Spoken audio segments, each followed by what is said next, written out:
Hey guys, Allison here again. We're still back at Yatabe, starting the four-wheel drive round. We just finished the first day of practice for the four-wheel drive. Some changes we saw today. There's about 5 changes out of the top 10, so 50% new drivers coming into the field there. So, Jason, some thoughts on some of the driver changes? Well, we had Japan coming back a little bit with Sugiura taking the top seeded position. Then we got Bruno Coelho in the second. Mikhail Orlowski laid in a really good run in that last qualifier. Well, not a qualifier, last practice session. And he's seated in the third position. Then we got Jared Tebow, who top seeded in two-wheel drive and also TQ'd. He's sitting in fourth. And so we got a couple new guys. Then there's still some similar guys remaining.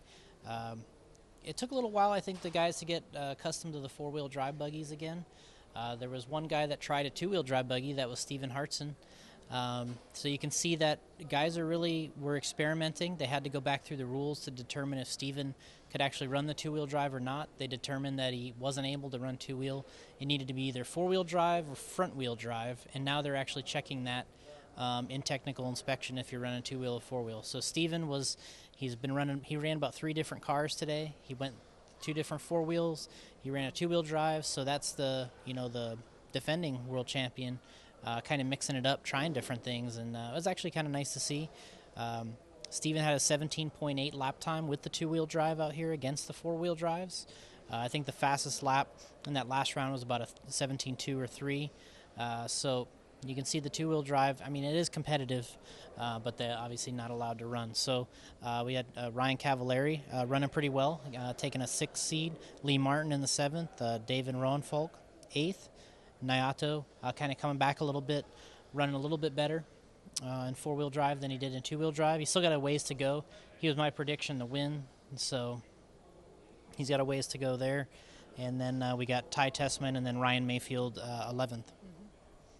And they did have to make some track changes in the last 48 hours. Do you want to talk about that a little bit? Yeah, we did a little track walk video, but essentially they moved around some jumps. They moved the stutter bumps over to the turn, which that was kind of a decision that guys were trying to protest a little bit, try to get them to change and not put those in. But at the end of the day, the guys from IFMAR, Yatabe, and everything, they said, no, we're putting them in like we designed the track, and they're in. And it's still causing havoc, not quite as much as two-wheel because you're going so slow now.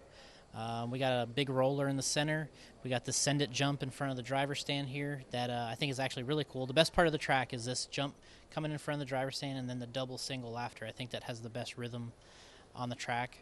So it's been interesting to watch. Today I spent a little more time watching the overall times to see how that was going to affect things. And what's interesting in four-wheel is the seating times are very, very close. You can see here the guys are separated by, the top look at all these guys, 52.2, 52.3, 52.5, 52.6, 52.7, 52.8, 52.9, 52.9, and 53.0. So there's only 0.8 difference between the top 11 guys between 3 laps. So it's going to be close. When you look at the overall times, I saw Mayfield was on a 17:01 pace early on in that last practice run. He made 2 mistakes. One was his fault, one wasn't. He still finished with an 08. I see him being a little bit higher when they actually start a 5-minute run. I think he's a top 3 guy right now with his car. It's very easy to drive for him, and it's jumping well. He could use a little more point-to-point horsepower, I think. With the 3 belts on the TLR, it seems like he's missing a little bit of that dash in between. But, if they can get that a little bit better, I think he's going to be really competitive with those guys. Yeah, it'll be awesome. Now, for those that don't know, they did take the fastest 3 consecutive laps, so the overall times he's talking about, the 5 minutes, does vary a little bit. How do you think that'll really play out when it goes into the actual qualifying? Well, the fastest run I saw going was a 17:501. That was Ryan. He had that going in that last heat. I say people are going to get the 18 laps.